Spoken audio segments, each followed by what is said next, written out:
Bom dia, pessoal. Vamos organizar? Vamos? Gente, aqui do Arthur Alvim, com a professora Leda Paulani, que já está aqui, o companheiro Adriano Diogo, e nós vamos começar a roda de conversa aqui na praça, mesmo com a possibilidade de chuva. Talvez vai ter que transferir para um outro espaço fechado se começar a chover, mas a galera está aqui e essas bexigas são... Lembrando o ato de Curitiba, quando houve o abraço ao Lula, e o pessoal escreveu vários recados aqui para mandar para o presidente Lula, e nós vamos ter agora o bom dia, presidente Lula aqui em Arthur Alvim, né? Certo, o pessoal está aí com as bexigas, e nós vamos ter o bom dia aqui.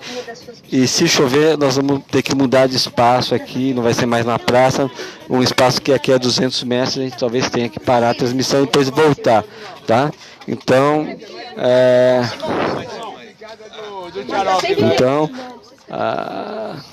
nós estamos aqui, o pessoal vai fazer um sambinha aqui e depois o bom dia e soltar os balões com as mensagens ao presidente Lula em direção a Curitiba. No 1º de janeiro, houve uma série de balões lá em relação à Polícia Federal. Então, esse ato marca a nossa solidariedade. As pessoas estão com vários recados aqui, ó. Vou mostrar o recadinho aqui das pessoas, certo? Certo? Cecília, mostra para mim o seu recado aqui para o presidente Lula. Mostra aqui para a câmera.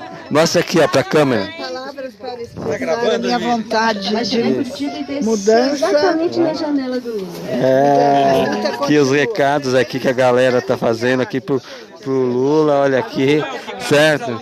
Que com as camisas aqui, ó. Aqui a galera aqui, ó. Deixa eu só virar a câmera para pegar o recado, ó. Lula livre. Então, a série de recados aqui que estão sendo dados aqui para o presidente Lula aqui. Vamos lá, gente? Vamos lá. Para todos. Muito bom estar aqui, a nossa primeira roda de conversa. Muito bom todo mundo estar aqui. Professora Leda Paulani ali, com seu recadinho, com seu balãozinho vermelho também. A gente vai estar cantando uma vez o nosso samba, tá bom? Aí nós vamos então fazer o nosso bom dia, presidente Lula, e vamos soltar os balões. A gente vai fazer isso no final, nós estamos fazendo agora por causa da chuva. Então é legal, na hora de soltar o balão, né? Cada um que tiver com o seu balão, leia o seu bilhete, ok? Tá? Vamos ler o nosso bilhete. Esses balões com certeza vão até Curitiba, né? E vão pousar lá na janela do presidente Lula, né? Eu tenho certeza disso, ok? Tá bom? Vamos lá? E depois a gente começa a nossa roda conversa com um pouquinho de samba, tá bom? Vamos lá? Que a Leda tá aqui, a Leda Paulani, o Sérgio já tá aqui. Junto com um balãozinho vermelho. Sérgio. Então vamos lá? Vamos lá?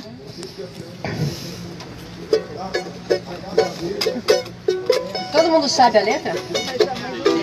Vamos lá. Cuidado, cuidado, vem aí. Uma reforma vem aí. Vão mexer no tico-tico e o fubá. O que será que vai acontecer? Ok? Cuidado, cuidado, vem aí. Uma reforma vem aí. Da Previdência vem aí. O que será que vai acontecer? Ok? Vamos lá? Fala, Simão.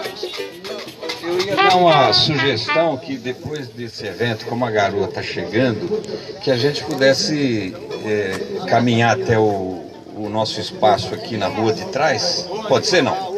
E lá a gente faz o debate com a Leda, né, Leda? Porque a chuva... Pode ser, não? Então, pode. Aí depois do nosso evento, cada um pega uma cadeira e, se for o caso, põe no carro do Roberto. E a gente só seguir aqui, ó. Seguir... Ali onde estava passando o carro. Ali, ó. Seguir ali, passou na primeira rua direita ali. Tá bom? Tem uma escola do lado de lá, a gente desce aquela rua. E ali embaixo tem o nosso espaço lá, daí a gente faz lá. Tá bom? Fechou. Vamos lá então. Obrigada, Simão. Vamos lá. Vamos lá. Por favor, vem pra cá, música. Vem comigo.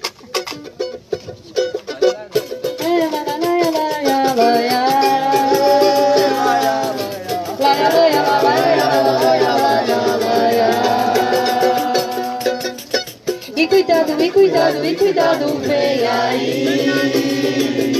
Uma reforma, uma reforma, uma reforma, vem aí. Vão mexer no tico-tico, tico-tico e o fubá. O que será que vai acontecer? E cuidado, e cuidado, e cuidado, vem aí. Uma reforma, uma reforma, uma reforma, vem aí. Da Previdência, da Previdência, Previdência, Previdência, vem aí. O que será que vai acontecer? Aposentadoria, vamos lá. Cada um, por favor, leia o seu bilhete. Mas sem soltar o balão, por favor. Quem quer começar? Sem palavras para expressar a minha vontade. Mudança, a luta continua. Ingrid, Fala de novo. Meu querido presidente Lula, continua aqui fora lutando por Lula livre. Lula é luz. Lula é o máximo. Lula, sua ideia permanece. Confia, Lula, estamos com você. Lula, meu irmão, Lula, meu amor. Lula inocente, Lula livre. Lula livre, Lula presidente. Lula herói do Brasil. Lula livre é democracia. Lula sempre. Iluminado, Lula é luz. Lula, você é inocente. Estamos lutando por sua liberdade. Lula livre por um Brasil mais justo e solidário. Lula, você saiu dessa, não desista. Parabéns pela força. Querido presidente Lula, somos seus pés, sua presença, tua voz, as ruas. Mas queremos você livre. Lula livre, sem provas que você crime. Lula, você vai sair dessa. Não há injustiça. Lula livre. Emílio, você. Força, meu querido presidente Lula. Estamos com você. Simão, O meu é Lula livre. Luci, você não falou. Lula querido, meu eterno presidente. Paz, força. Lula livre. Pode ir mais lá, pode ir mais lá. Vocês aí, por favor, cheguem aqui, por favor. Queremos justiça social. Lula livre. Continuamos na luta, continuaremos na luta. Presidente Lula livre. Já tem uma lá. Lula livre, você é inocente, Lula livre! Lula, vou tirar você daí. O meu já tá indo pra Lula livre. Muita força, meu presidente. Vamos lutar por sua liberdade. Mais alguém? Rosa. Mais alguém? Ô, Douglas. Cuidado aqui, cuidado. Só os milhões de Lulas. Aê! Mais alguém? Mais alguém? Ok? Vamos pro Bom dia. bom dia. Vamos. Pessoal, vamos pegar as bandeiras. 13 vezes. As bandeiras aqui com o pessoal, esse bom dia todo especial, porque é o pessoal do Lago da Batata, lá da Zona Oeste, que atravessou toda a cidade para vir aqui mostrar o seu amor aqui pro presidente Lula. É todo especial, né? O pessoal tá com as bandeiras aqui, ó, do Lula, né?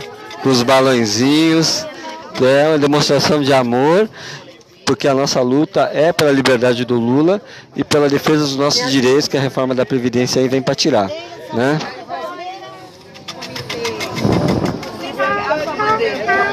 Aqui, ó, o pessoal das linhas de Sampa também, né?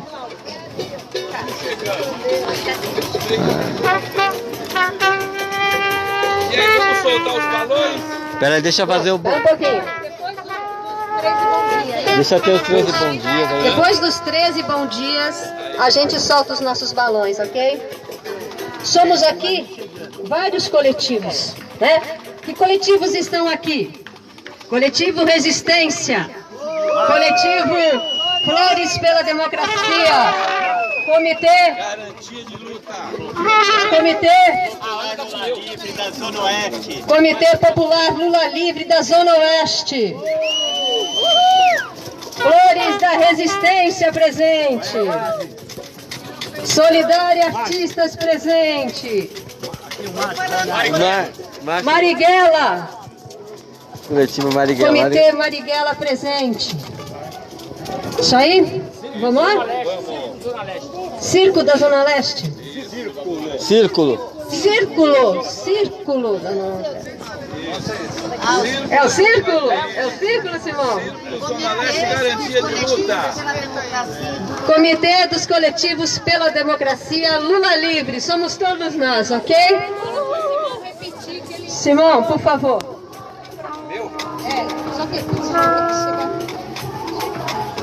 Coletivo Círculo Zona Leste de Política, Cultura e Cidadania. Isso aí. Vamos lá? Podemos ir para o bom dia, gente? Podemos?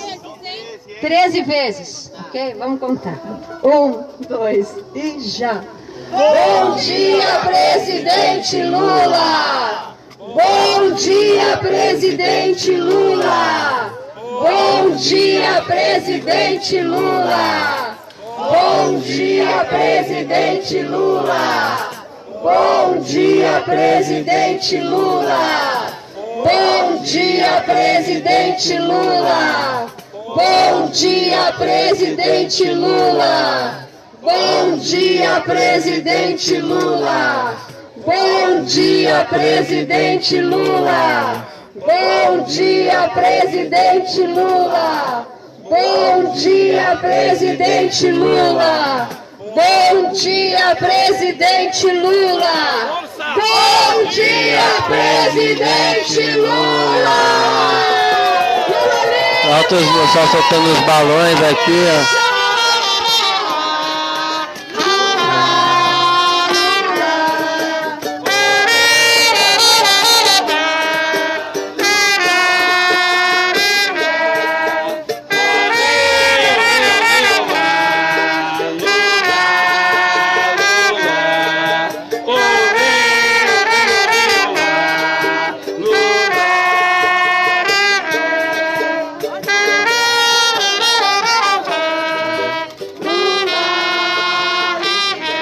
Balões lá em cima, gente. Lula, guerreiro do povo brasileiro!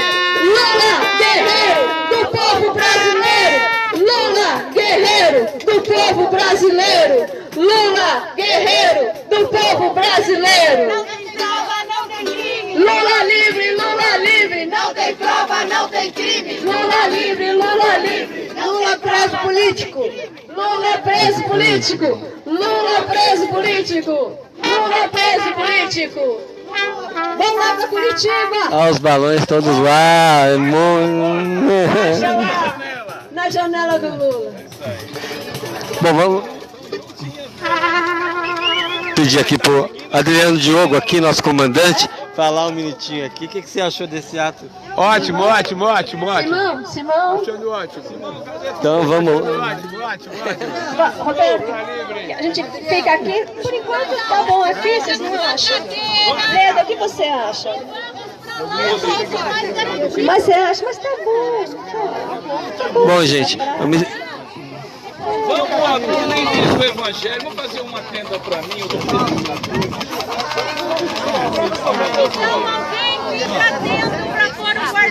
Então, gente, agora vai começar a roda de conversa.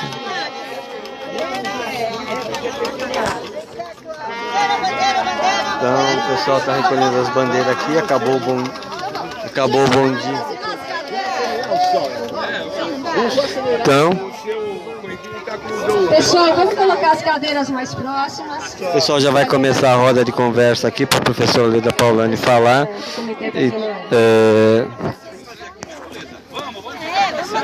Vamos espantar essa chuva.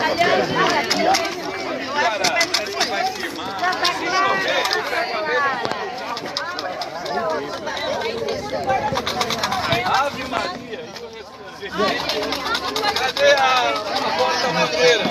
Cadê a porta-bandeira do nosso movimento? Aqui,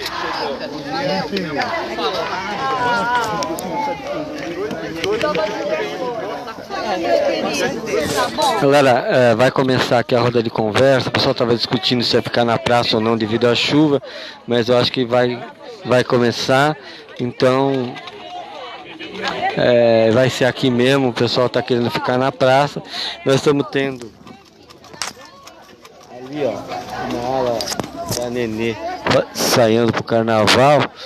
Mas aqui é tudo democrático e cada um faz seus atos e assim vai.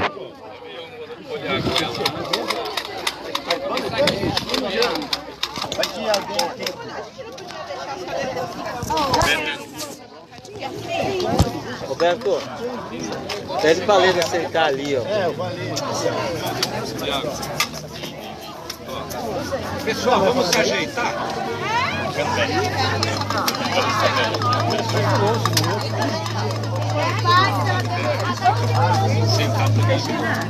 Então vai começar a roda de conversa aqui, o pessoal só está porque estava uma discussão se ia fazer na praça mesmo ou não.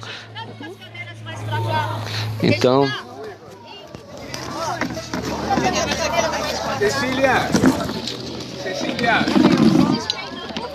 essa é a nossa caixinha? Cecília é a nossa caixinha, é? Ah, obrigado.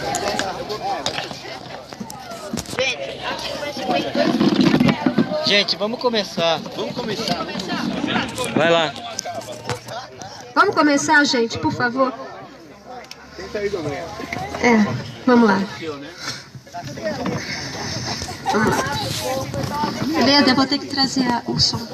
Não é bom pôr o som, Albert? Pega. Vai puxar mais pra gente. Eu ajudo.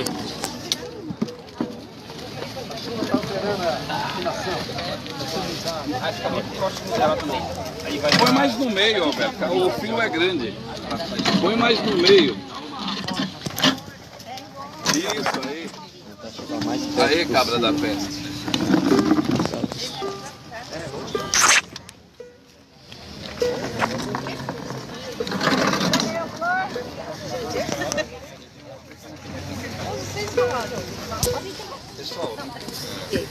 Pessoal, então nós vamos arriscar fazer aqui mesmo, né? Porque acho que tá mais gostoso aqui e tá chegando, aos poucos vai chegando um pouco mais de militante, né? Eu queria dar as boas-vindas então ao pessoal de Guaianazes que chegou aqui, ó, do coletivo Carlos Marighella, que o coordenador é o Márcio, e todos vocês que estão vindo aqui, sejam bem-vindos aqui ao bairro, a comunidade da Coab Itaquera 1.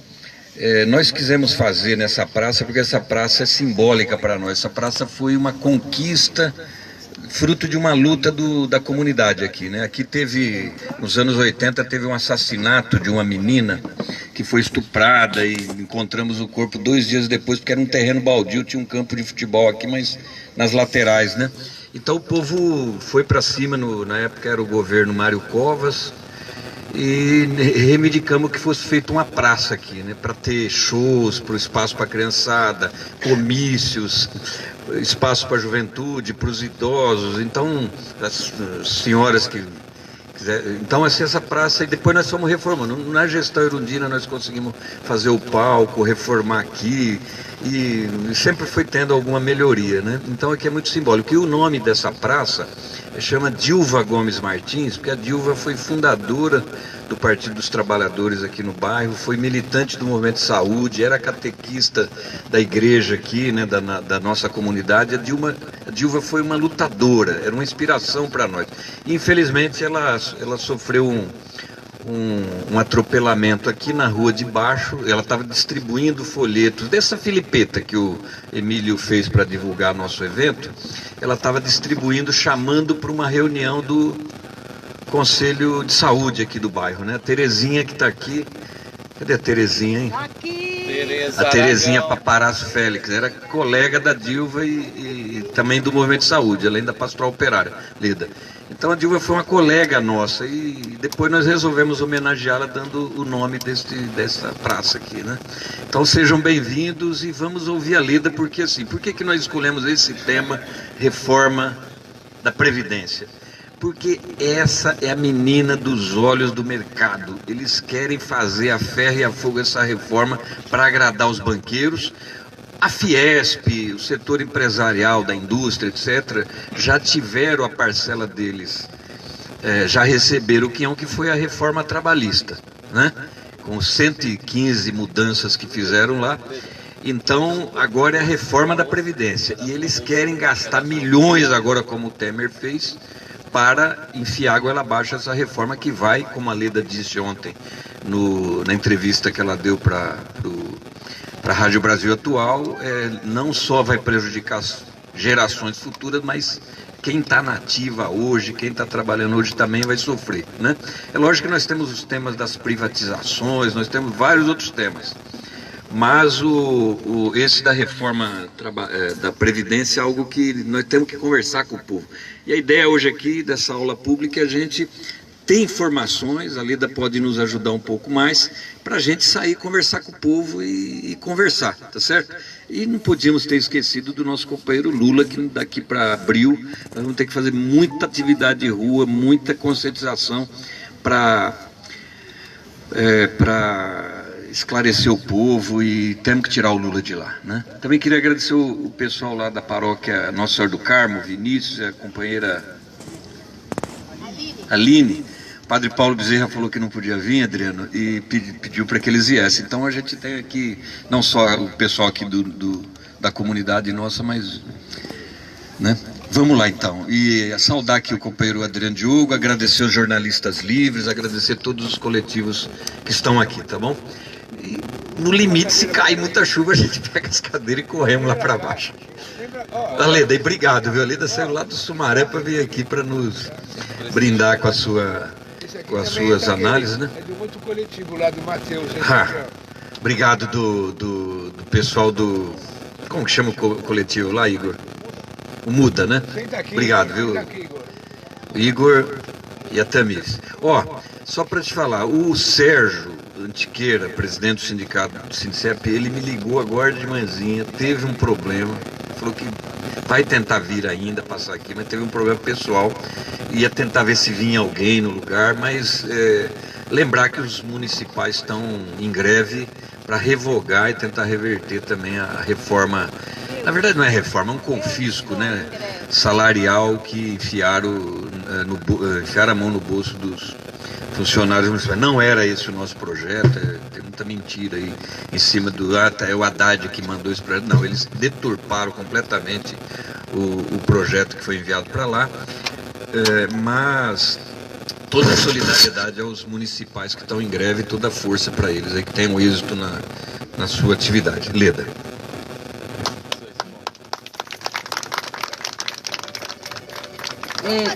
A Mônica pediu antes um minuto aí. Desculpa, Moçambinha. Vamos lá, todo mundo já sabe a letra, sabe? Vamos lá. Cuidado.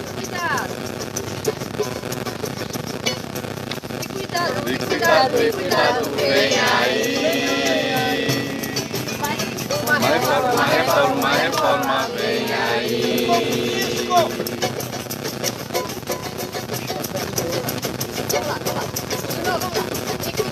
Cuidado, vem aí. Uma reforma, vem aí. Vou mexer no Cico e o fubá. Será o que vai acontecer? Olha o cuidado, vem aí. Uma reforma, vem aí. Previdência, vem aí. O que será que vai acontecer? Aí a Leda fala pra gente o que vai acontecer. É isso aí.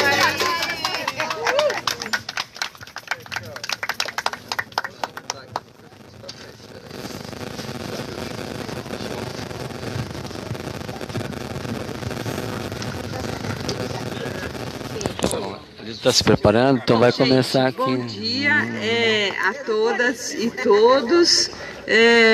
Queria agradecer aí o convite do Simão para estar aqui, de todos os coletivos. Eu sei que essa é uma atividade conjunta de várias coisas conjuntas que são os coletivos, né, que a gente tem aí desde que foram se formando desde da luta contra o impeachment, que acabou acontecendo, enfim, e tudo mais que veio depois.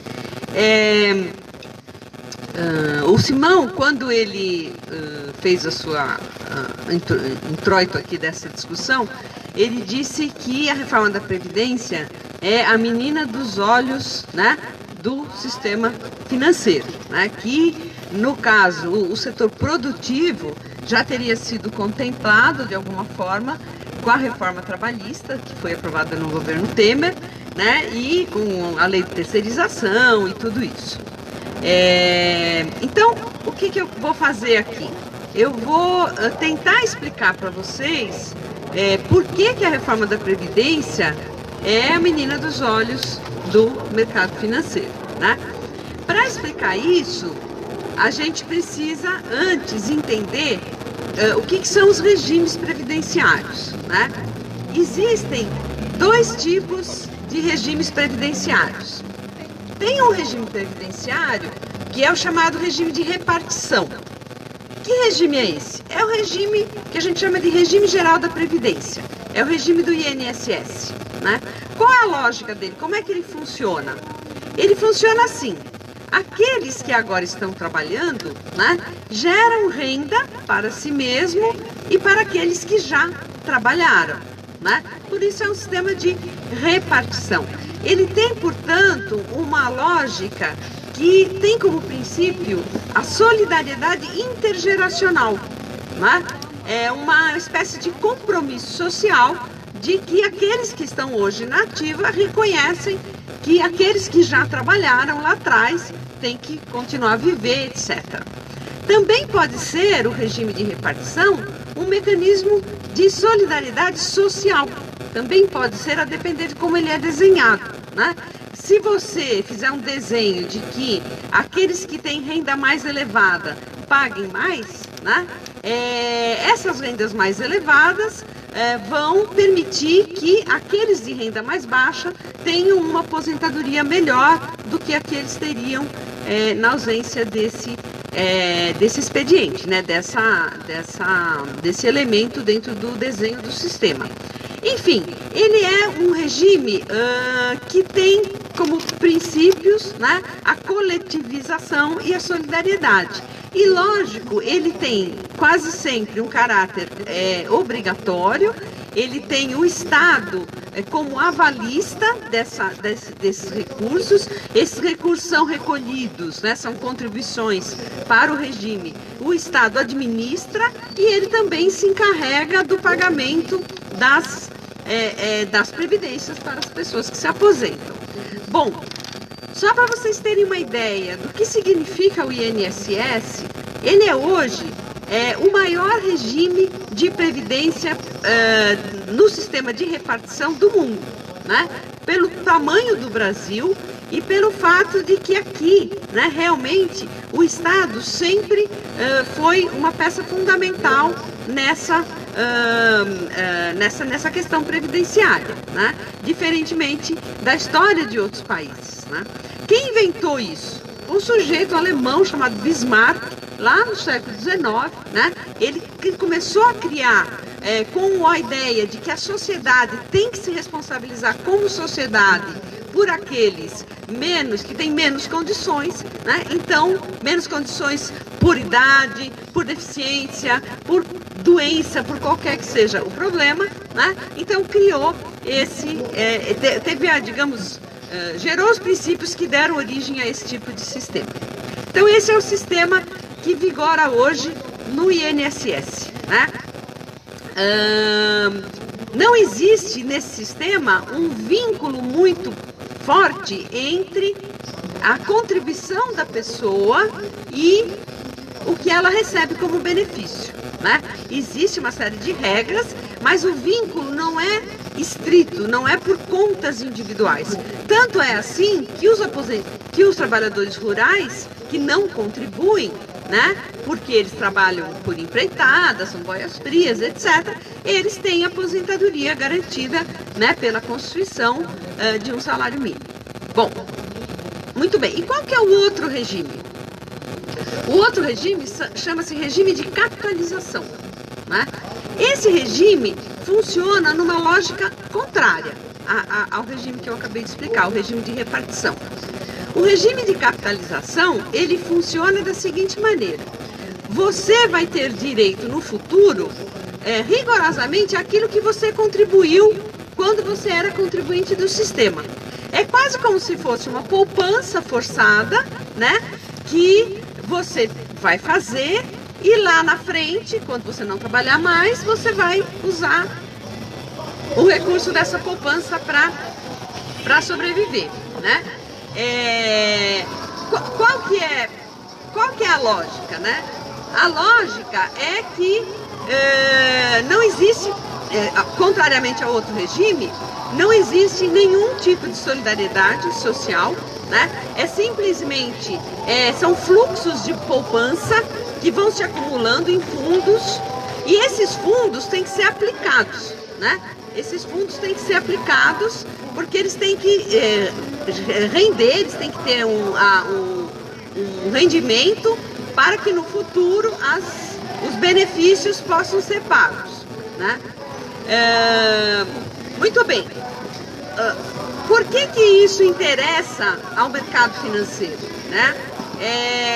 O regime de capitalização, primeiro, ele aumenta aquilo que a gente chama de riqueza financeira, né? Que a poupança financeira vai crescendo, as pessoas vão poupando, vão colocando nesses fundos. No regime de repartição, não, porque o que entra como contribuição de um lado, sai como benefício do outro, né? Basicamente, tem lá sempre um fundo que também é aplicado, um fundo que fica, mas é um sistema de fluxos. Para esse regime de repartição, o que importa, o que é interessante para ele ser equilibrado? Que a economia cresça, que os salários cresçam, que o emprego cresça, né?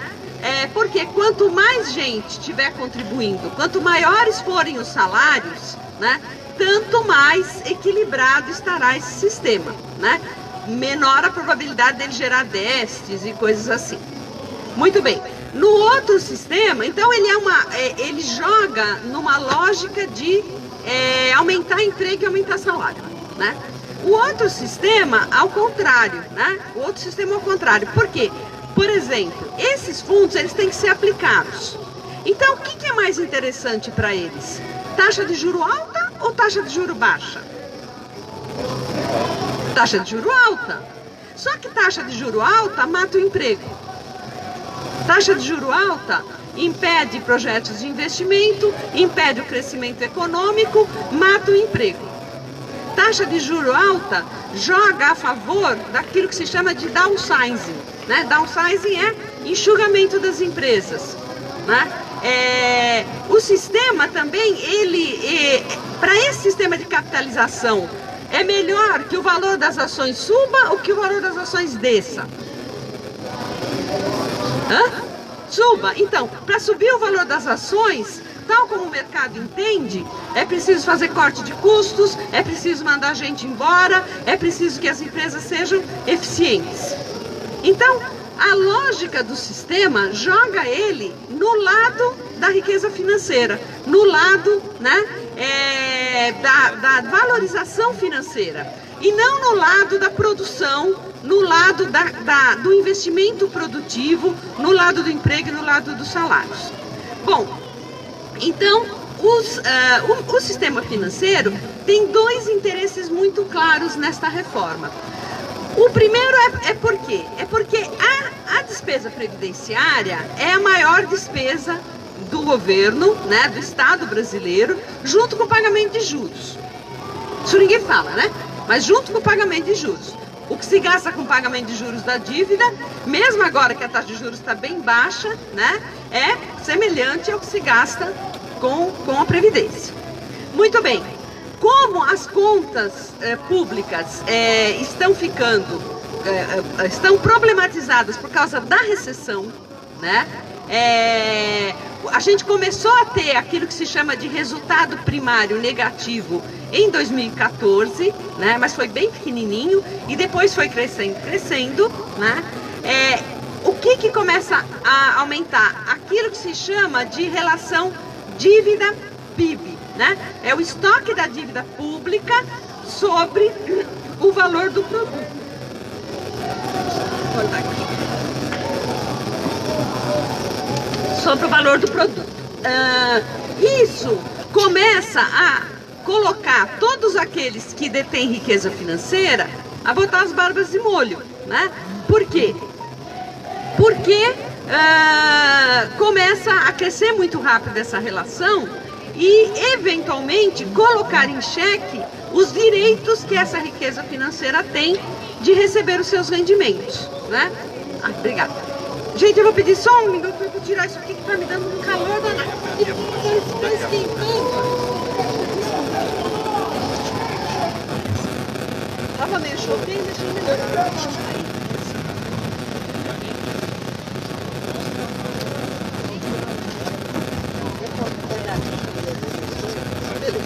Obrigada. Bom, o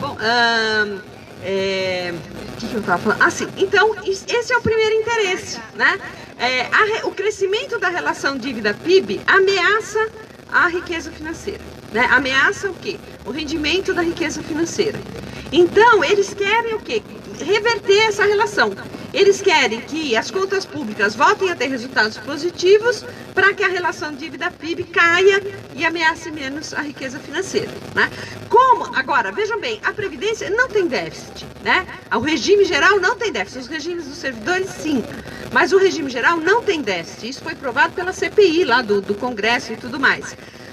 Mas isso não diminui em nada o fato de que a despesa previdenciária é a maior despesa que o governo tem, ao lado do pagamento dos juros, né? Então, eles não vão mexer no pagamento dos juros, evidentemente, é o que eles querem salvar, né? Então, eles vão querer o quê? Vão querer que, através da reforma da Previdência, você consiga, né, no médio prazo, um equilíbrio das contas públicas que não ameace mais o rendimento financeiro. Esse é o primeiro interesse. Qual que é o segundo interesse? O segundo interesse é um interesse que vem de longa data, desde os anos 70, final dos anos 70, começo dos anos 80, né? Que é o interesse do mercado financeiro privado na Previdência.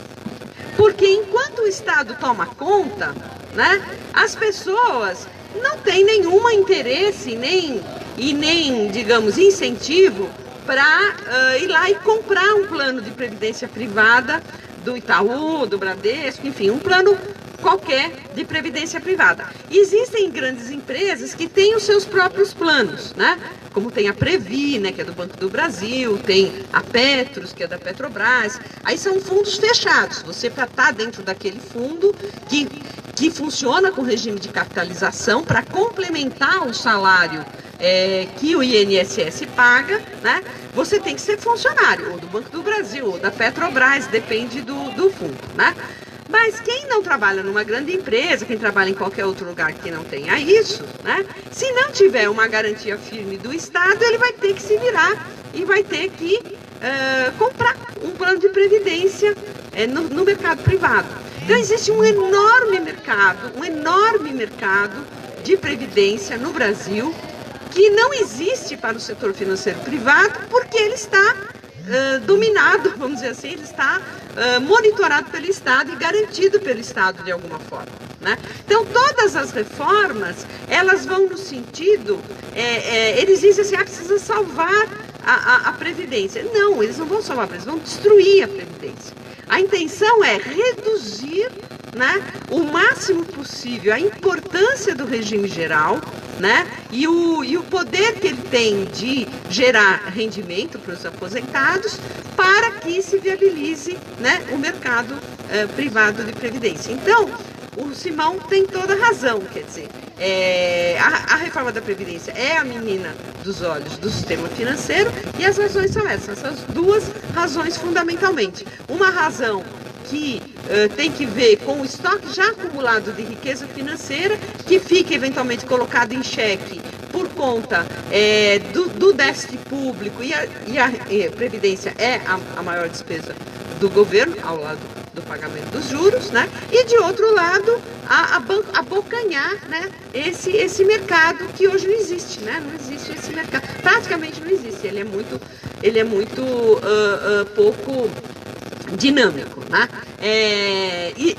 Em vários países existe uma coisa mista entre um regime geral e um regime de capitalização.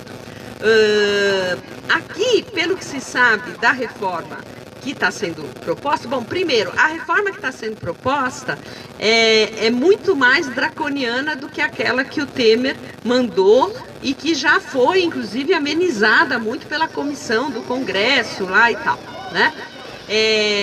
Vou dar só um exemplo. A questão das regras de transição, né? Por isso que eu falei lá na entrevista de que a reforma vai afetar não só aqueles que já trabalham, não só as gerações futuras, mas também aqueles que já trabalham, né? Pela regra de transição, deixa eu até que eu fiz um exemplo aqui, peraí, vou pegar aqui para eu lembrar.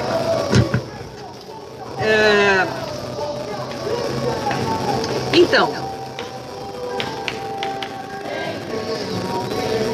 vamos supor, ó, que um cidadão que tem 54 anos, né, e contribuiu 33 anos, tá? Ele tem 54 anos e contribuiu 33 anos.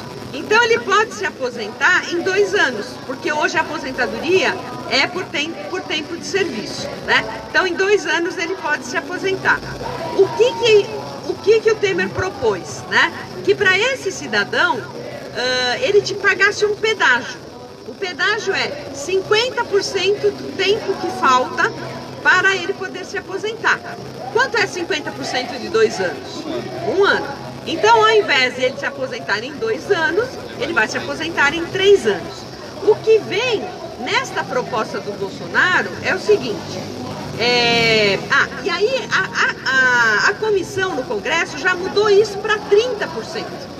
Né? Já reduziu isso para os parlamentares com medo, né, de não se reelegerem e tal, já mudaram isso para 30%. Ou seja, o nosso amigo aqui, ele teria que trabalhar 2 anos e 7 meses, ao invés de 3 anos, né, na proposta original. Bom, o que o Bolsonaro tá propondo, né?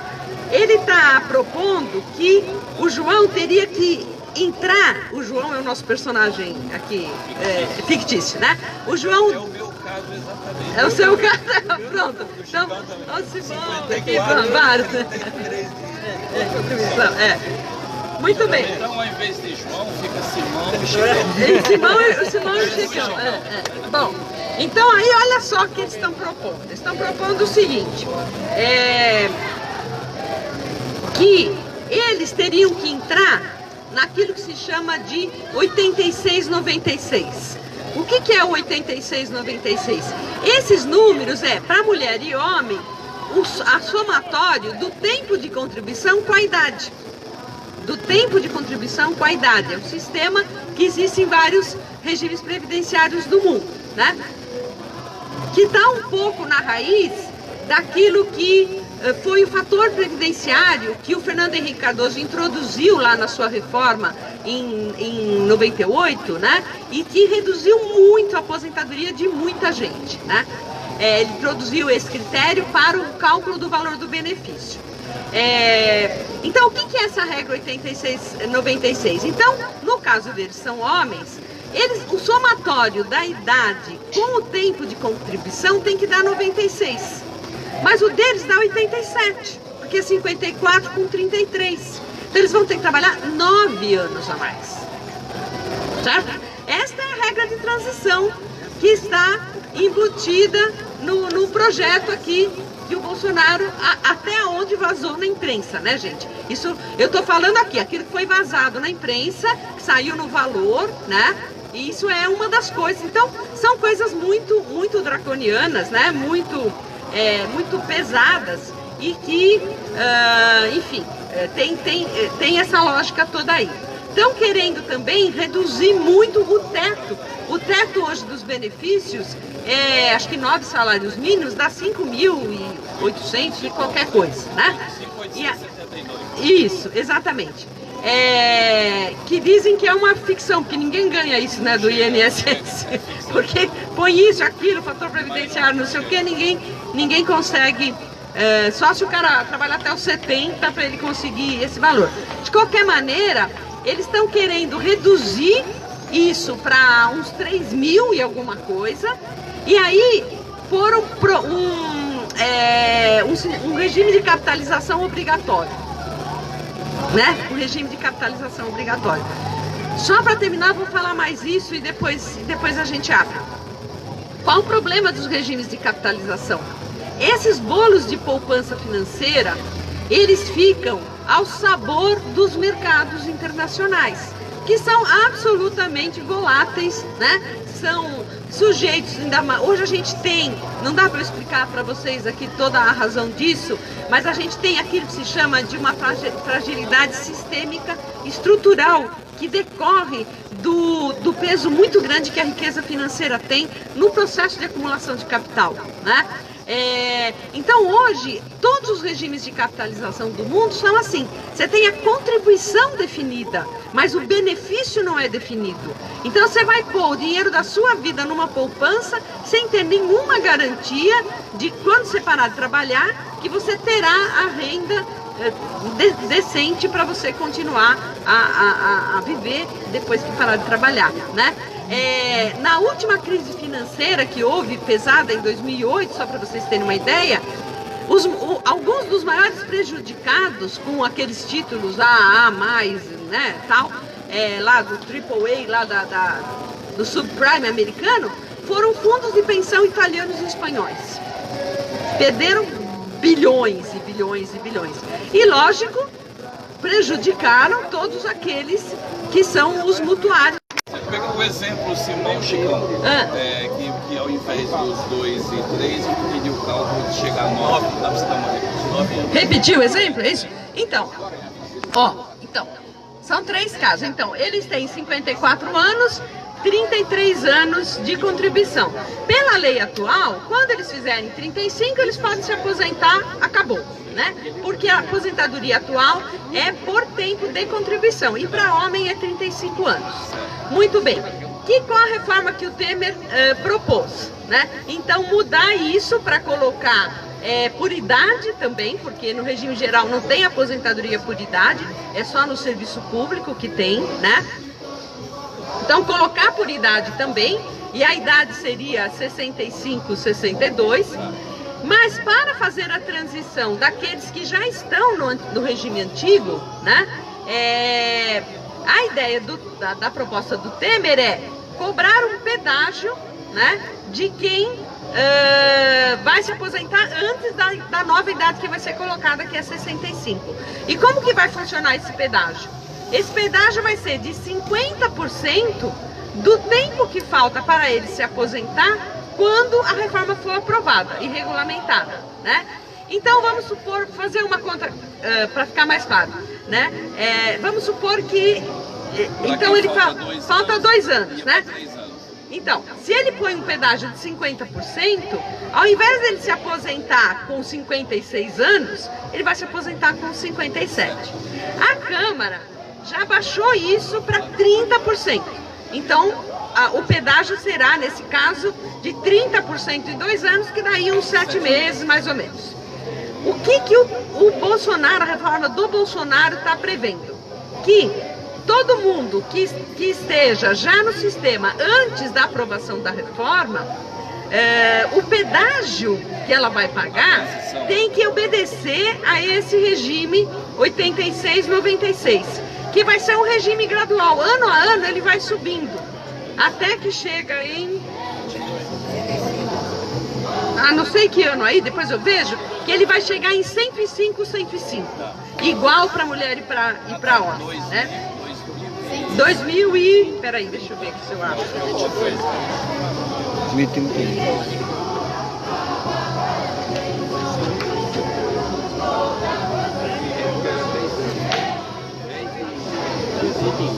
Eu marquei aqui em alguns lugar, mas agora no 2030, 35, por aí, né? Muito bem. Então, como é que funciona isso? Esse número é o somatório da idade da pessoa com o tempo de contribuição. Então, baixou a reforma hoje, acabou de ser aprovado, né? O Simão tem 54 anos e 33 de contribuição. Somando dá 87. Mas pelo critério 86-96, ele tem que ter 96 de soma. E ele tem 87. Então, ao invés dele trabalhar mais 2 anos, ou 2 anos e 7 meses, ou 3 anos, ele vai ter que trabalhar mais 9 anos. Né? E aquela pessoa que teve a contribuição, Leda, por exemplo, há pessoas que eles trabalharam durante 10 anos, por exemplo. No regime atual, você tem o seguinte, você tinha a jogada de que ele tinha 10 anos pago de previdência, e pagando mais 5 anos daria 15, completando 60 ele teria mínimo. Hoje, nessa jogada, como fica quem está nesse Então, caso? isso aí aí é a aposentadoria por idade por aqueles que não têm o tempo de contribuição, o tempo de contribuição máximo lá que é pedido, né? Nesse caso, tem que ver os percentuais, mas normalmente é assim, você se aposenta com 50% dos seus últimos salários, do 80% dos seus maiores salários, do tempo de contribuição, e aí você tem 1% a mais por ano que você contribuiu, né? Além do mínimo. Então hoje é 15.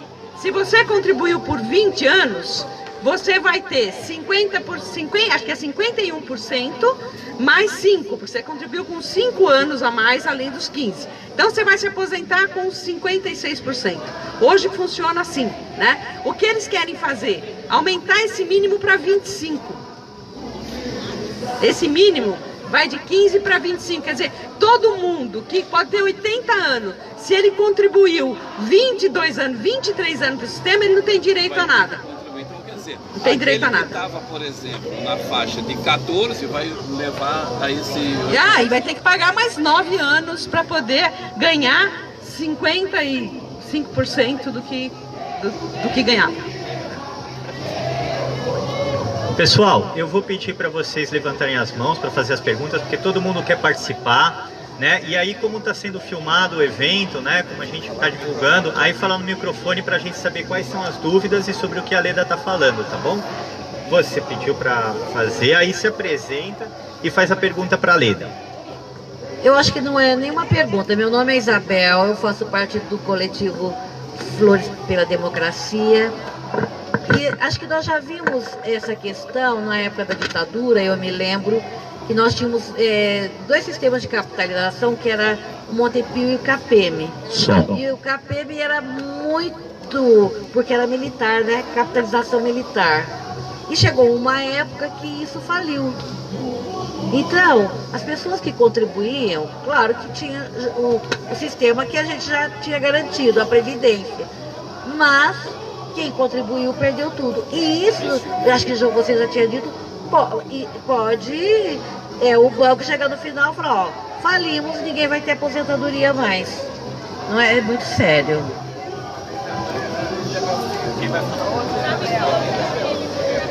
Pessoal, estou vendo aqui o Tim Maia, assessor do mandato do Paulo Teixeira. Queria agradecer porque emprestaram o som aqui.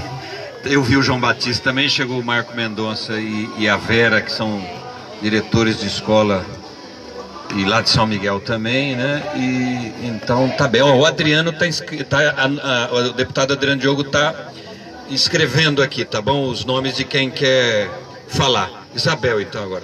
Aí já tem o microfone sem fio aqui, tá bom? Quem que quer fazer a fala?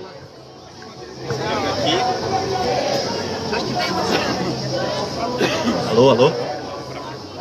Eu queria saber quais... eu sou Cecília, do coletivo Flores pela Democracia e também dos Jornalistas Livres. Eu queria saber quais são os fundamentos que os economistas conservadores falam né, que a Previdência tá falida. Isso é verdade ou não é verdade? Então, olha só, a lógica desse regime previdenciário, desde que o Bismarck inventou ele lá no século XIX, é uma lógica tripartite.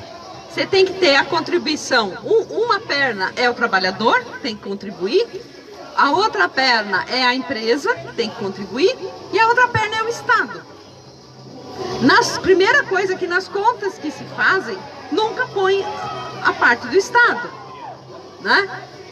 A saúde pública, por exemplo, só para fazer uma analogia, a saúde pública, o pessoal diz que está ruim, né? Que a qualidade é péssima, que não tem leito nos hospitais, mas alguém fala em déficit da saúde pública? Não, por quê? Não faz sentido falar em déficit. Não deveria fazer sentido falar em déficit do regime previdenciário de repartição, né? Mas isso nunca é levado em conta, né? Então, veja bem, o que se alega é que existe um desequilíbrio atuarial, e de fato ele existe hoje no regime. Por que ele existe? Por causa do crescimento da expectativa de vida. Ou seja, se antes, em média, o regime previdenciário pagava 15, 20 anos a mais de vida, além do tempo que o cara se aposentava, agora, em muitos casos, ele vai pagar 30, 35, 40. Bom, isso pode não dar um desequilíbrio financeiro que você possa perceber num determinado momento, mas se dá um desequilíbrio que se chama atuarial no sistema, né? Ou seja, ele fica insustentável ao longo do tempo. Então, existe sim a necessidade de fazer algum ajuste no sistema. Mas esse ajuste, como eu falei na entrevista da Rede Brasil Atual, é alguma coisa que tem que ser discutida com a população como um todo, tem que ser repensada e tem que ser vista como algo para preservar o regime de repartição e não para destruir o regime de repartição, como são essas propostas que vem chegando aí, né?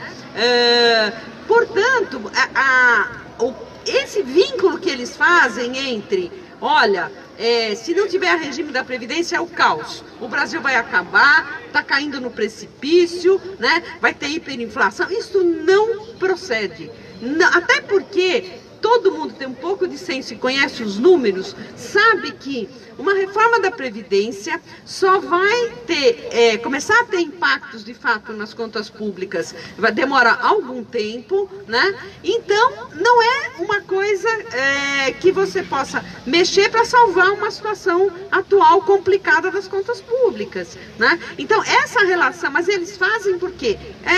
Um argumento, um expediente ideológico, né? Então, diz assim, olha, você, trabalhador, se você não colaborar, se você não aprovar, se você não cooperar, né, não só a sua aposentadoria no futuro está em risco, como você vai ajudar a afundar o Brasil, né? Você é um impatriota, você isso e você aquilo, né? E o mercado financeiro, claro, que ele reverbera toda essa visão, né? A visão de que é questão de vida ou morte. Não é questão de vida ou morte. Ponto.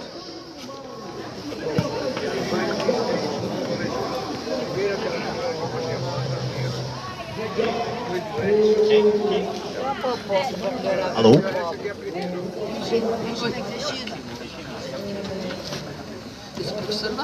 Meu nome é Regina, eu sou do coletivo Flores pela Democracia.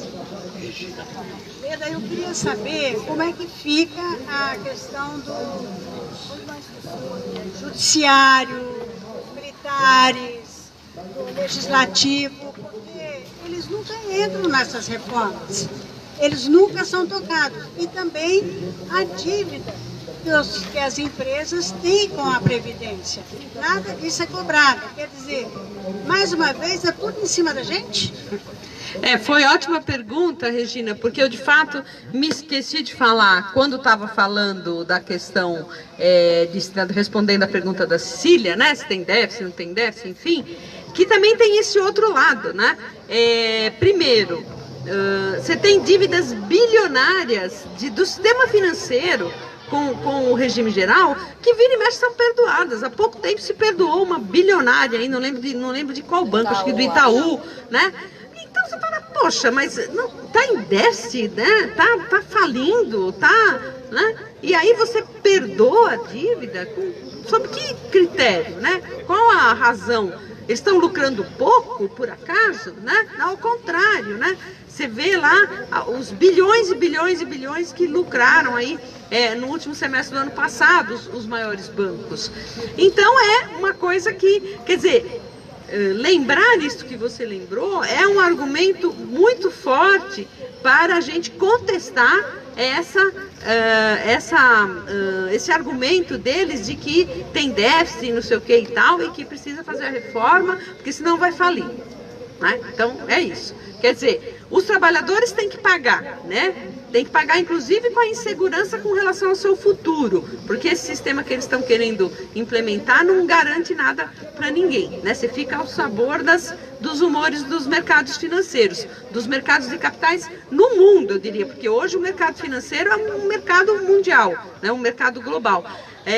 Só fazendo um parênteses aqui, nos anos 80, quando se começou a falar muito de globalização, porque agora, e depois ainda teve a queda do muro, então aumentou esse discurso, o mundo é uma aldeia global, a abertura vai beneficiar a todos, todos sairão melhor, etc. e tal, né?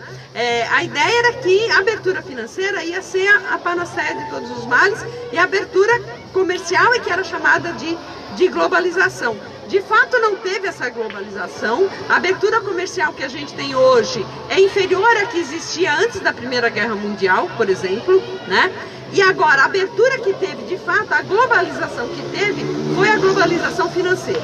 Essa teve, né? Hoje, o mundo é um mercado financeiro que se interconecta muito rapidamente, por isso que as crises se propagam com muita facilidade. Então esse regime não dá garantia a ninguém, né? É um regime de absoluta insegurança social, é um crime. Eu acho que porque você, justamente com o envelhecimento da população, você vai ter uma parcela cada vez maior de pessoas que depende de uma renda previdenciária. E tudo isso vai estar colocado em xeque, vai estar na dependência de se o mercado financeiro vai bem ou vai mal. É como se você obrigasse a população a apoiar o mercado financeiro e a riqueza financeira e aquilo que o mercado financeiro pensa e aquilo que o mercado financeiro prega, né? É como se você empurrasse a população toda nessa direção. Então essa é uma questão, para responder uma parte da sua pergunta. A outra parte da sua pergunta tem que ver com aquilo que a gente chama de as aposentadorias especiais, né?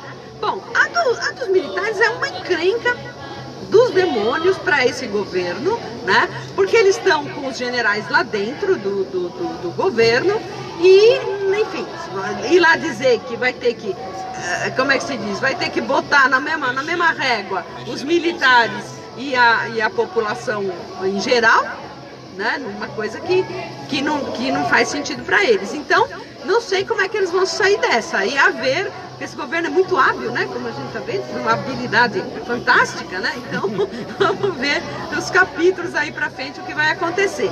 Mas tanto os militares quanto o judiciário, eles estão, na realidade, num outro pedaço do problema, que são os chamados regimes próprios. Nós não falamos deles aqui ainda. O que são os regimes próprios? São os regimes dos servidores públicos. Os regimes e o militar é servidor público e o pessoal do judiciário é servidor público também. Só que dentro dos regimes de servidores públicos, eles também são especiais. Eles têm regalias e privilégios que um servidor público, de fato, os regimes próprios, hoje, em sua maioria, eles são deficitários. Mas, como eles pesam muito pouco, né, no conjunto, você ainda não tem uma situação calamitosa. A questão é até que ponto vão se igualar as condições dos regimes próprios à condição do regime geral, e dentro desses regimes próprios, se as diferenças vão permanecer. Tem uma que eu defendo, que é a dos professores, né? A dos professores eu defendo, né? Por quê? Sou professora, né? Mas não é por isso, é porque de fato ensinar é uma atividade que exaure as pessoas. Você fica exausto, né, de dar aula. Eu, pelo menos, dou aula há 30 anos, até hoje eu fico cansado. Gosto, mas saio muito cansado. Então, para os professores, no caso dos servidores públicos, você tem o tempo de idade menor, né? O tempo de idade, professores de ensino básico, né? Ensino fundamental e ensino médio. Professores de ensino superior não tem mais, né? Então, os professores também são considerados um grupo especial dentro dos regimes próprios. É a única excepcionalidade que eu defendo. São professores, policiais e bombeiros. Eventualmente também se poderia pensar alguma coisa aí nesse caso, porque é uma atividade muito estressante. Aí os militares e o judiciário, são basicamente esses quatro grupos, né? Mas é lógico, quando você vê os privilégios, lá de longe, né, os militares e o judiciário ganham, né, de todo o resto. Doutora, só um minutinho, ó. Tem 10 pessoas inscritas, eu vou ler e aí dividir em 2 blocos. Eu sei que a senhora é muito criteriosa, que gosta de responder uma a uma, mas vai ter que fazer bloco, tudo bem? Concorda? Tudo bem, eu vou anotando aqui, só vou pegar uma caneta. Tá.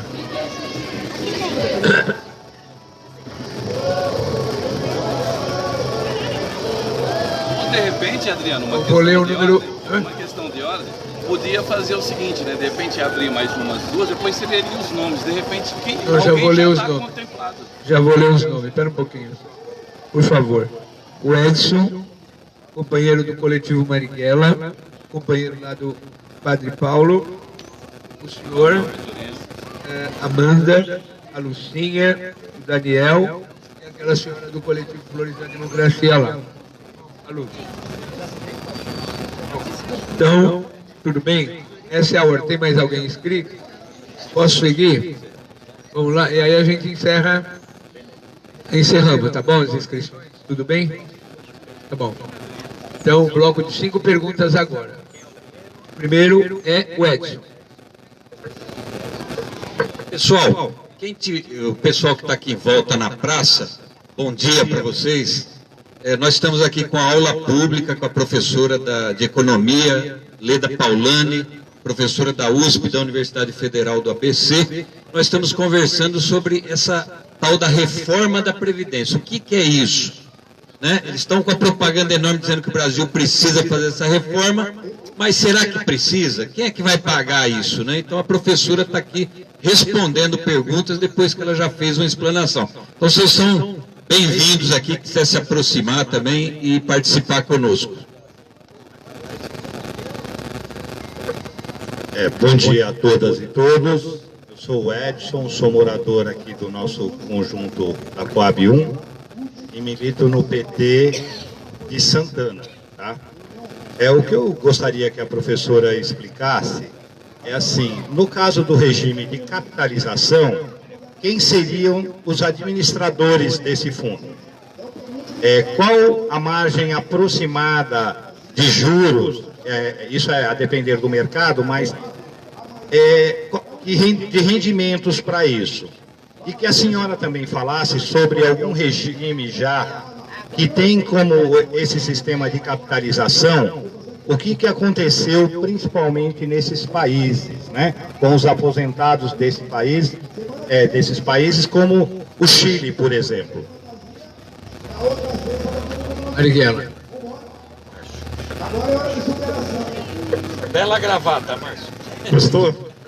Bom, primeiro, bom dia a todos e a todas. Quero saudar os companheiros em nome do Rui Falcão, nosso deputado federal. E quero parabenizar todos pelo bom dia, presidente Lula, o homem que conseguiu provar que um Brasil melhor é possível, ampliando direitos e sem retirar direito algum. Agora, já entrando nessa questão da reforma da Previdência, que não é uma reforma, é uma extinção da Previdência, que divide o país em 2, os que vão morrer de trabalhar e os que vão morrer sem trabalhar, eu quero ir na mesma linha do Edson, na questão do sistema de capitalização que foi introduzido aqui no nosso vizinho Chile, no início da década de 80 e que hoje gera um aprofundamento na desigualdade social. Hoje, Um aposentado no Chile ganha em média R$690, enquanto o salário mínimo lá é de R$1.226 aproximadamente. E o X da questão é, professora, relacionando a reforma da Previdência a uma reforma tão cruel quanto que a reforma trabalhista, esse crescimento exagerado do trabalho informal e da precarização das relações do trabalho está relacionado a essa reforma da Previdência, visa aumentar os lucros dos banqueiros no Brasil ainda mais? Não, o próximo inscrito é o Vinícius. A paróquia do Padre Paulo. Está aqui o Vinícius. Ao Vinícius. Bom dia a todos e a todas. Professora, a minha pergunta é em relação a... Você colocou aqui um dos posicionamentos aí em relação à reforma da Previdência, é os juros da dívida pública. A gente queria entender melhor o que é esses juros da dívida pública, entender por que nenhum governo fez efetivamente uma auditoria dessa dívida pública. Né? Porque a gente sabe que mais do que da metade do nosso orçamento da União vai para pagar os juros da dívida pública. E eu queria entender melhor o que é esses juros e por que nunca houve uma auditoria em relação a essa questão. O senhor. Não, resposta do senhor, por favor. Tem muita gente inscrita, por favor.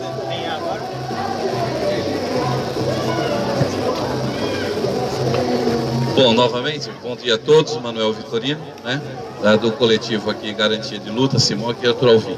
Eu queria ir na linha de raciocínio da nossa companheira, minha pergunta, né? Na realidade, a professora explicou que a Previdência ela tem esses tripés de funcionamento, que são os básicos, mas ainda tem os confins, ainda tem as loterias federais, as loterias de jogos, né, que não entram nessa conta e ficam jogando só no interesse privado aí.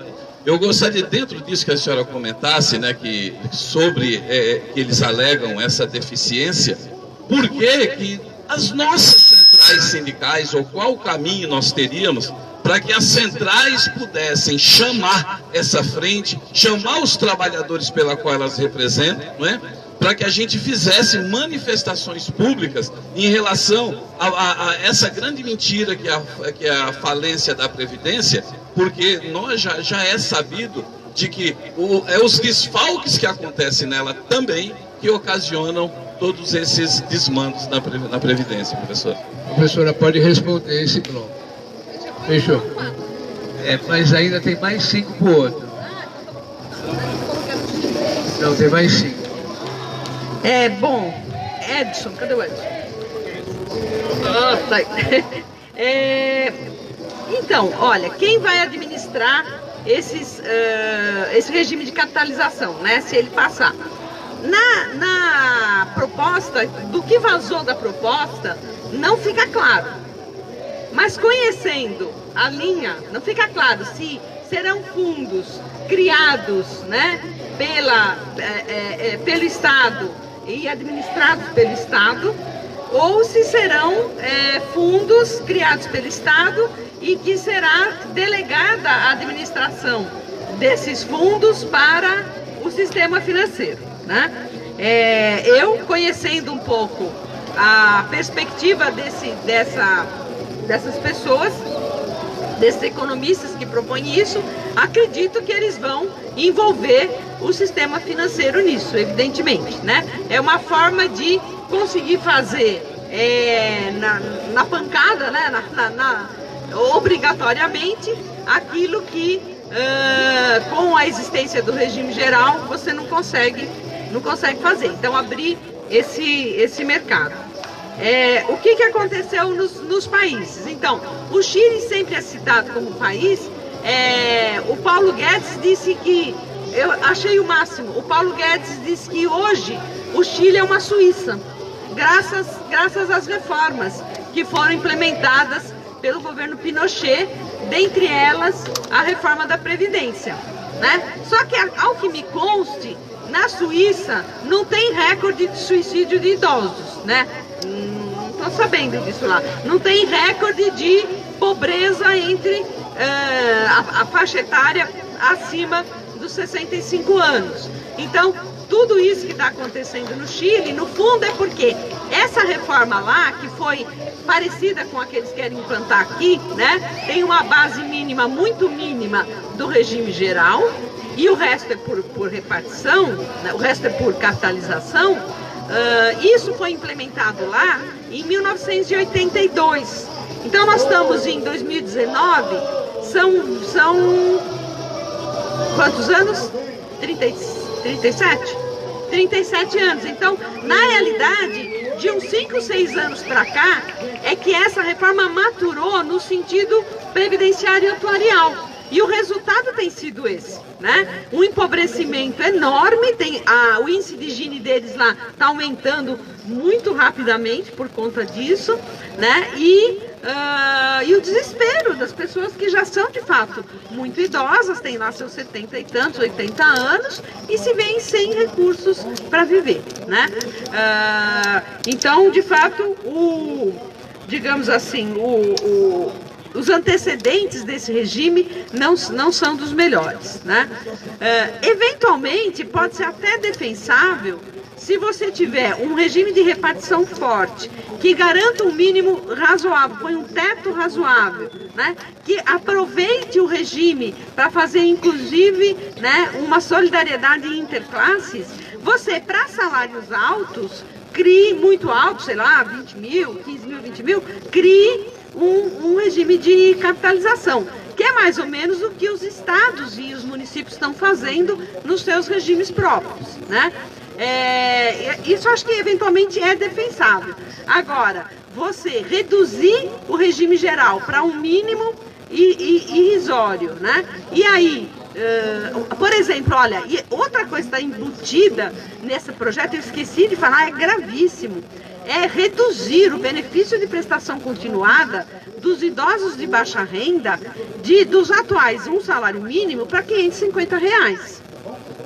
Né? Porque hoje vocês sabem que tem um benefício, chama BPC, benefício de prestação continuada, que paga para os idosos de baixa renda e para os portadores de deficiência de baixa renda um benefício igual a um salário mínimo. A reforma deixa isso só para os portadores de deficiência e para os idosos reduz para 550. Mexe na louça, professora? Vai mexer na louça. Mexe na louça, porque você não consegue fazer isso sem mexer na louça, né? Ou seja, atrás disso também está uma coisa pela qual eles, o mercado financeiro e os analistas ortodoxos, enfim, a direita, etc., batalham há muito tempo, que é desvincular o salário mínimo dos benefícios sociais, certo? Então o salário mínimo fica só como salário mínimo. E os benefícios sociais, tipo aposentadoria rural ou os BPCs, aí vão ser adequados de acordo com outro critério, o que significa que eles vão ser reduzidos ao longo do tempo. Não há dúvida com relação a isso. Porque tem muita briga em cima do salário mínimo, mas se você desvincula, né, os benefícios do salário mínimo, você ferra com quem depende deles. Isso não tem dúvida. Bom, agora... o Márcio, né, falou da relação entre a Previdência e a reforma trabalhista. Eu vou aproveitar a pergunta dele para dizer o seguinte: eu acho que tem uma coisa que talvez seja ainda mais perigosa para a classe trabalhadora, ainda mais deletéria do que a reforma da Previdência, que é esta tal carteira verde e amarela que eles vão implementar, né? Por quê? O que é a carteira verde e amarela? A carteira verde e amarela é o cara que se sujeita a trabalhar sem direito algum. Ele abre mão das férias, do 13º, do pagamento de horas extras, do horário de almoço, de tudo, né? De licença saúde, ele abre mão de tudo, né? Então você vai ter duas carteiras no mercado. A carteira azul, que tem os direitos trabalhistas que a CLT garante, e a carteira verde e amarela. A carteira verde e amarela não dá direito algum. Eles falam, é para os jovens tal.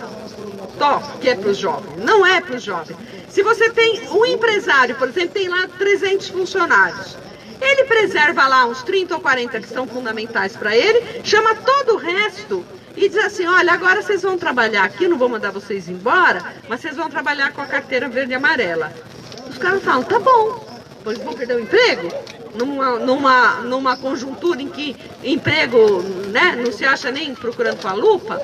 Então isso aí vai matar o SUS, o sistema previdenciário, vai matar tudo, porque isso é uma forma de desonerar a folha de salários das empresas e de minguar os recursos do COFINS, que é a contribuição para o financiamento da Seguridade Social, e da CSLL, né, que foram os tributos criados na Constituição de 88, justamente para sustentar coisas como a aposentadoria rural e como os BPCs, né?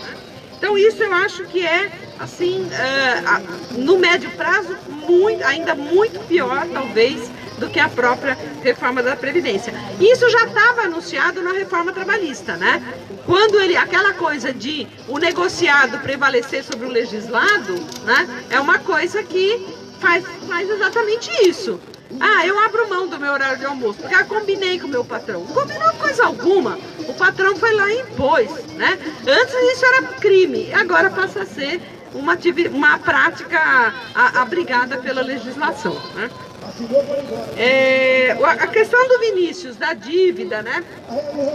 Da auditoria e tudo mais. Olha, eu acho o seguinte, o que são os juros da dívida, né? É a remuneração. Se o governo toma o dinheiro emprestado de você, te dá um papel e diz, você vai receber X por esse papel, mais o valor de face dele, o valor que você emprestou, então, em tal período, né? É um rendimento de um título, tá certo? Qual o problema dos juros no Brasil? Durante décadas, e continua a ser assim, o país teve o maior juro real do mundo. Ainda tem o maior juro real do mundo. Porque apesar de o juro ter caído muito, ele caiu porque a inflação caiu muito. A inflação está embutida dentro dos juros, né? Então ele hoje está em 6,5% porque a inflação não chega a 3%. Então, de fato, você tem um rendimento real de 3,5% a 4% hoje, básico, nos títulos. Ora, na maior parte dos países do mundo, hoje a taxa real de juros, ou seja, descontando a inflação, ela é negativa. Ela é negativa. Nos Estados Unidos é negativa, nos países da União Europeia é negativo, no Japão é negativo, né? Há lugares em que ela é, em termos nominais, negativa, né? Então o Brasil ainda tem a maior taxa de juros do mundo. O que explica isso é um enigma, né? Não há nada que justifique o valor médio que as taxas reais de juros tiveram no Brasil desde o começo dos anos 90, basicamente, principalmente depois do Plano Real, em 94. Não há nada que justifique isso, nem empiricamente, nem teoricamente, de modo nenhum, né? Bom, agora, a questão da auditoria. Olha, Vinícius, eu vou ser muito sincero, tenho o maior apreço pela Maria Lúcia Fattorelli, pela briga dela, pela guerra dela e tal. Porém, eu não acho que o problema, eu defendo a auditoria porque eu acho que será um aprendizado para a população, para entender os meandros do mercado financeiro e tudo mais. Mas eu não acho que tenha fraude no sentido legal na dívida. A fraude foi institucionalizada no Brasil através dos juros elevados. Ponto. Não precisava ter fraude. Se for procurar fraude, ele não vai achar. Você vai achar, eventualmente, uma parte de papéis podres que acabaram sendo recomprados pelo valor de face, coisas desse tipo, isso deve ter. Mas é pouco em relação ao volume da dívida. Por quê? Porque a taxa real de juros é tão absurda, não precisa de fraude nenhuma, entendeu? A fraude é a taxa de juros, né? Então, agora, eu defendo ainda assim a realização da auditoria, porque acho que alguma coisa tem que pode ser questionado na justiça e eu acho que será um aprendizado para a população, é um direito do cidadão entender como é que essa dívida se formou. É diferente, por exemplo, da dívida da Prefeitura de São Paulo, onde claramente ali tinha todas as maracutaias possíveis. Não acho que é o caso da dívida do governo federal.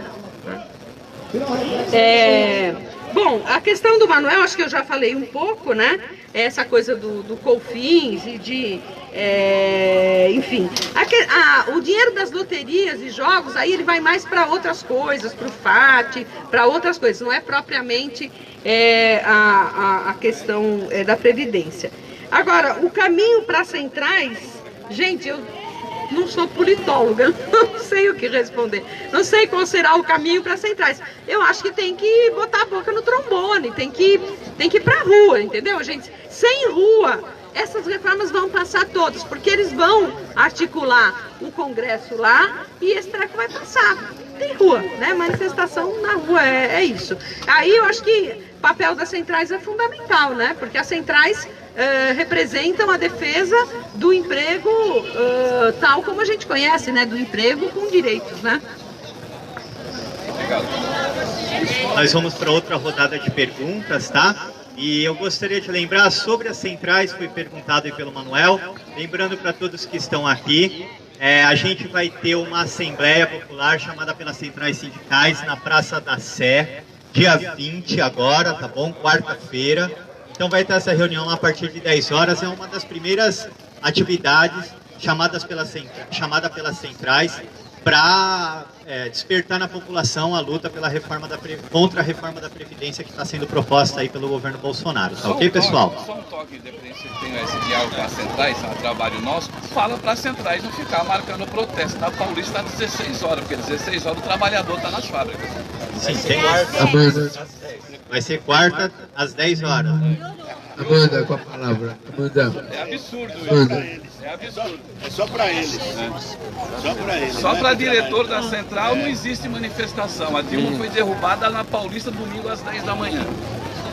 Só para as centrais lembrarem. Pessoal, só queria anunciar a presença do Agenor, que é presidente do PT aqui de Itaquera. Cadê o Agenor? Estava aí.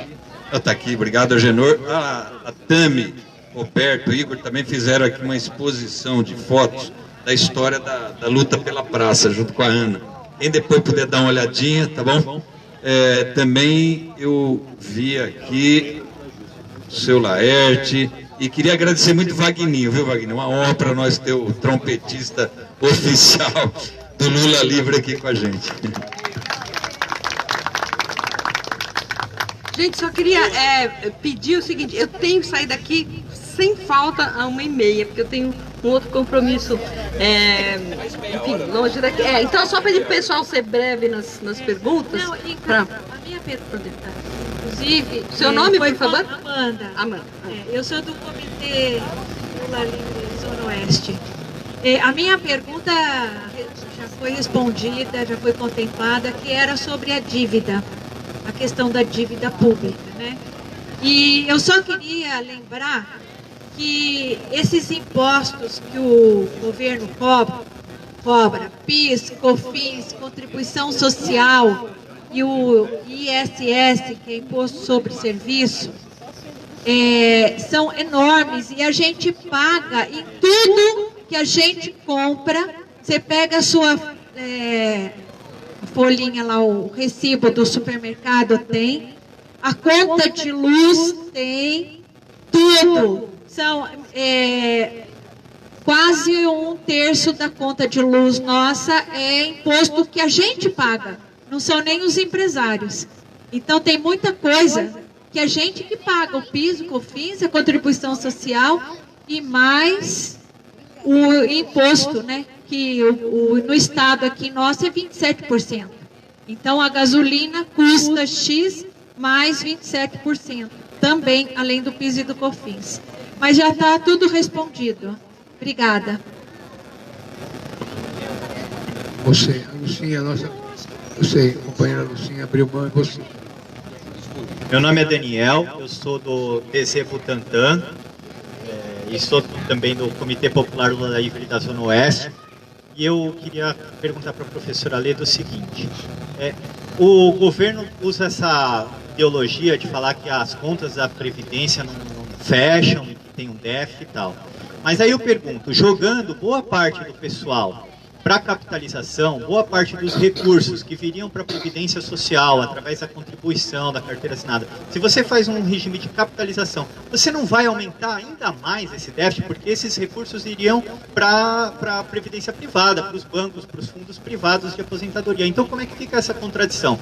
Eles falam que não tem dinheiro e aí vão tirar ainda mais dinheiro da Previdência Social? Essa é a minha pergunta. Obrigado.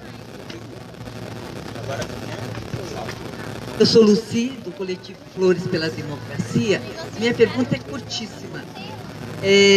Os aposentados atuais têm o direito adquirido ou eles serão afetados também?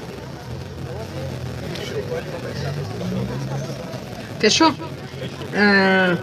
Bom, apesar de a Amanda não ter feito uma pergunta, eu vou aproveitar a observação dela para falar um pouco sobre a questão tributária, né?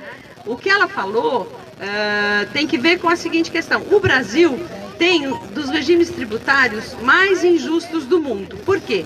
Porque o peso dos tributos é dado pelos tributos indiretos, né? O que são os tributos indiretos? São esses que a Amanda falou. São aqueles que estão embutidos, né? Quando eu compro um caderno, quando eu compro uma caneta, o que eu compro, um copo d'água, o que for, né? Que eu comprar, ou um serviço, né? Um serviço de, enfim, de um serviço médico, ou qualquer coisa, serviço pessoal, um corte de cabelo, tá tudo embutido ali, né? Então, o que acontece? Por que os regimes tributários que têm um peso muito grande dos tributos indiretos, eles são regressivos do ponto de vista distributivo? Regressivo quer dizer que ele joga contra a distribuição, né? E tem os regimes que são progressivos, eles jogam a favor da distribuição. Por quê? Se essa caneta custa 5, vamos dizer, né? E tem R$1 aqui de imposto, eu ganho 2.000, eu vou pagar R$1 de imposto. E o cara que ganha 20.000, ele vai pagar R$1 de imposto também, tanto quanto eu, né? Não tem como você fazer dispositivos progressistas, né? Progressivos, aliás, com os tributos indiretos. E os tributos indiretos são a maior parte da arrecadação do governo. Então, o primeiro ponto de uma reforma tributária tem que ser a redução do peso dos tributos indiretos e o aumento do peso dos tributos diretos. E quais são os tributos diretos? São o imposto sobre a renda, você vai lá, paga como imposto de renda, ou no desconto do seu olerite, ou quando você faz a declaração de imposto de renda, e os impostos sobre patrimônio. Os impostos sobre patrimônio são, por exemplo, o IPTU, né? O IPVA, que é imposto sobre veículos, automotores, IPTU, o imposto sobre propriedade, o imposto territorial, né? E os impostos sobre heranças e doações. Esses impostos no Brasil, eles são baixíssimos, baixíssimos. Então você tem um problema dentro dos impostos diretos, que é que os impostos sobre patrimônio pesam muito pouco, contrariamente ao que acontece na maior parte dos países civilizados, né? Dos países mais desenvolvidos. E os impostos sobre a renda são também absurdamente desiguais, porque as faixas mais altas de renda são as que pagam menos imposto, tá certo? Na realidade, é um absurdo que uma pessoa que ganha R$2.500, R$3.000 por mês tenha que pagar imposto de renda, gente. Isso está errado. Não pode ser uma coisa dessa, né? Você teria que ter, a proposta do Fernando Haddad, por exemplo, era de ter isenção para quem ganha até R$5.000 por mês. E a partir daí, você ir fazer alíquotas mais elevadas. Por que a alíquota nossa para em 27,5%? Na Dinamarca, sabe onde para? Em 75%. Né? Na Suécia, para em 65%. Em outros países, mesmo Estados Unidos, Inglaterra, você tem muito mais faixas. No Brasil, você tem 3 faixas, 7, 15, 27,5%. Ora, é evidente que o cara, saiu até um estudo recentemente do IPEA, que mostra que os caras que mais pagam renda proporcionalmente no Brasil são aqueles que têm salários entre 15 e 20 mil. Imposto de renda, eu estou falando, não é o imposto total, é a população de mais baixa renda por causa dos indiretos. Mas imposto de renda é essa faixa, e essa faixa é basicamente servidor público. né? Porque aqueles que ganham acima disto pagam igual aos 27,5, mesma coisa que esses aqui pagam, né? E mais, os rendimentos do capital são isentos. Os lucros distribuídos, que são os dividendos, que quem tem ação recebe, se eu tenho lá um X de ações do Itaú, eu vou receber lá uns 500, 600 mil reais e eu não vou pagar zero de imposto de renda sobre isso, porque não tem tributo sobre dividendos. Você tributa o salário, mas você não tributa o ganho do capital, né? Que são os lucros. Você tributa a empresa, mas não tributa quem se beneficia com os lucros distribuídos, que são os dividendos. Bom, então eu quis aproveitar aí o comentário da Amanda para explicar um pouco isso, porque as pessoas às vezes não entendem. E dentro dos impostos sobre patrimônio, você tem absurdos, né? Por exemplo, um absurdo com a concentração fundiária que a gente tem no Brasil, você tem um imposto territorial de 4%, um imposto, né, rural, territorial, rural, é absurdo, não faz sentido, né? Você teria que ter uma tributação maior. Bom, Fala no microfone. Só queria que a senhora esclarecesse para o pessoal aqui. Esse governo está propondo baixar a alíquota de 27,5 para 25.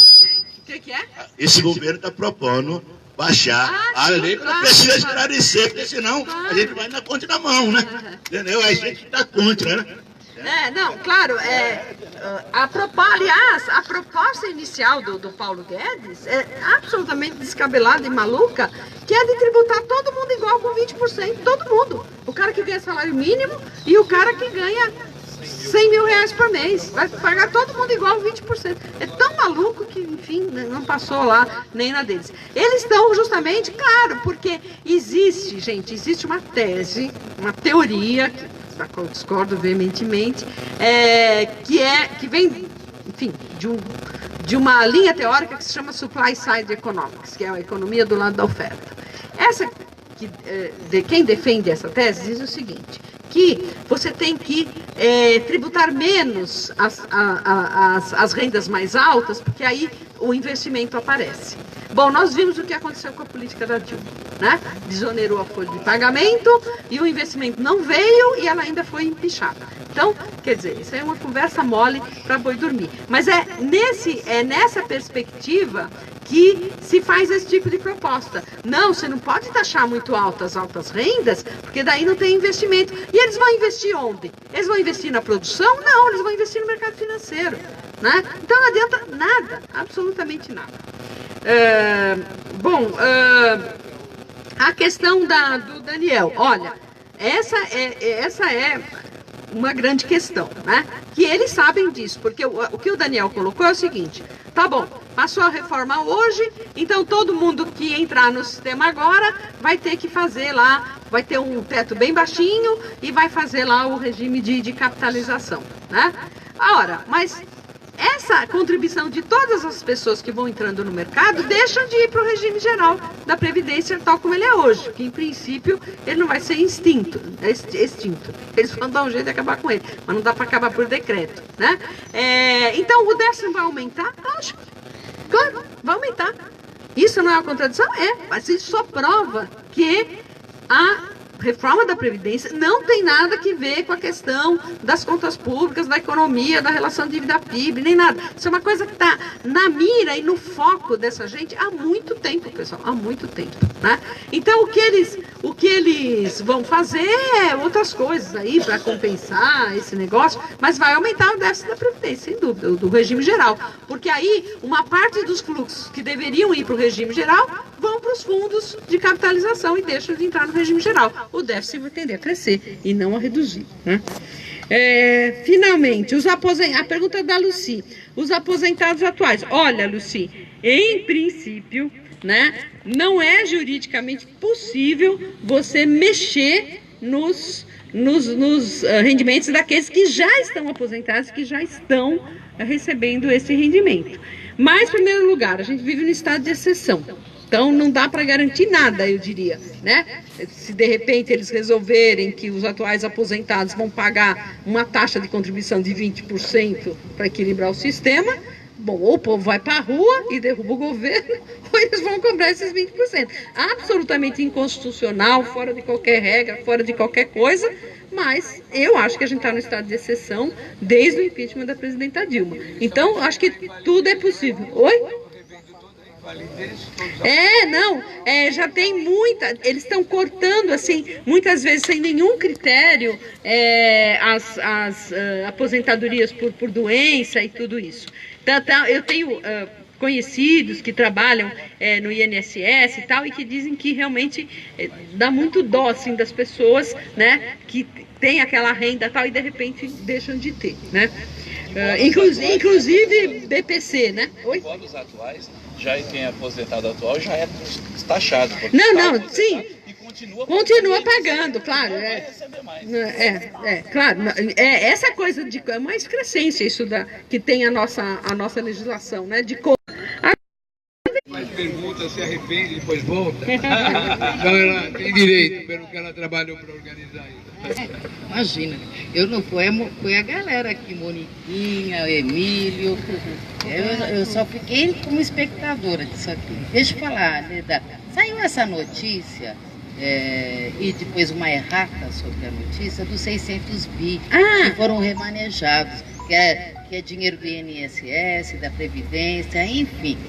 Eu fiquei tão indignada com isso, não só com a notícia em si, porque o decreto está lá, eu li o decreto, né? Mas depois uma errata da 247 que, nossa, é pior.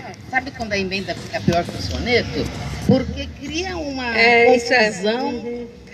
Olha, isso aí é o tipo de fake news involuntária que por desconhecimento as pessoas acabam produzindo, né? De fato houve essa transferência, por quê? Porque o governo Bolsonaro fez uma reforma administrativa, tirou o INSS é uma autarquia, assim como, por exemplo, a USP é uma autarquia, e ela está vinculada a uma determinada secretaria do governo do Estado.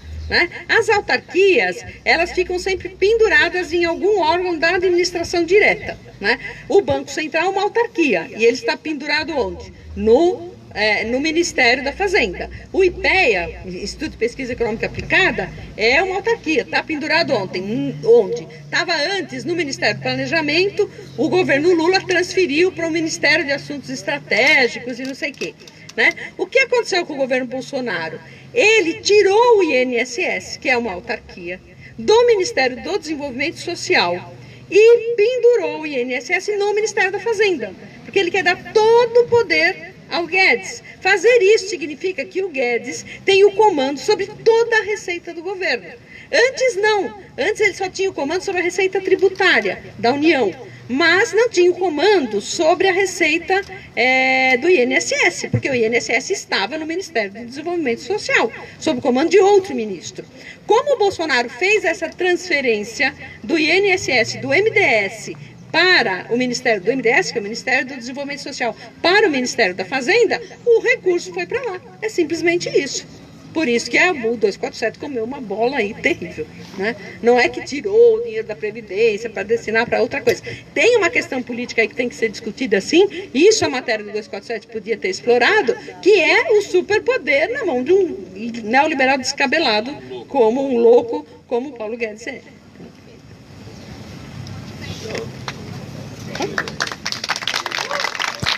Encerrando aqui, gente, aqui de Arthur Alvim. Quer falar algo que foi, Jorge? Encerrou. Gente, vamos encerrar por aqui. Agradecer a todo mundo. Espero que a roda de conversa tenha ajudado a esclarecer. Agradecer todos os coletivos que participaram. Agradecer a professora Leda Paulani e todo mundo que participou. E nós temos que fazer as rodas de conversa na periferia, que abriu aqui com a professora Leda Paulani. Eu quero agradecer a professora e a todo mundo. E os jornalistas livres estão sempre aqui junto com a população no debate aqui da reforma da Previdência.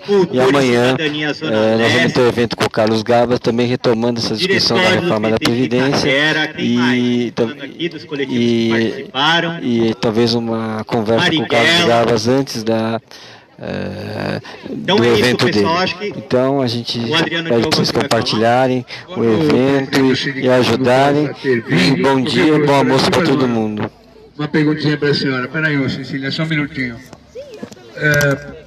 Professora Paulani, é o seguinte, os municipais já foram subtraídos, sequestrados, roubados e estão em greve dos servidores, e acho que é uma coisa que nós temos que apoiar. Mas o Paulo Guedes falou uma coisa interessante e importante, que todos os estados e municípios, além da lei nacional, iam ter que fazer as adequações, né? Então, São Paulo, com essa que já votou em dezembro, volta a ter uma outra readequação, ou que a adequação que deveria ser feita já foi feita? E como seria em todos os estados e municípios? Isso mesmo, eu não perguntei. Na realidade, isso que está sendo feito hoje já é a adequação das reformas que já passaram. Né? Você tem que... existe uma determinação do Ministério da Previdência que os regimes próprios têm que ser equilibrados e que você tem que fazer os regimes de capitalização para os salários altos. Isso tudo já existe, né? Agora, se houver mudanças outras, né, para os regimes próprios, vai ter que ser feita uma nova adequação mais à frente, certo? Agora, é lógico que você tem propostas e propostas, né? A nossa proposta era diferente dessa proposta que foi aprovada. Tá? Obrigado, professor.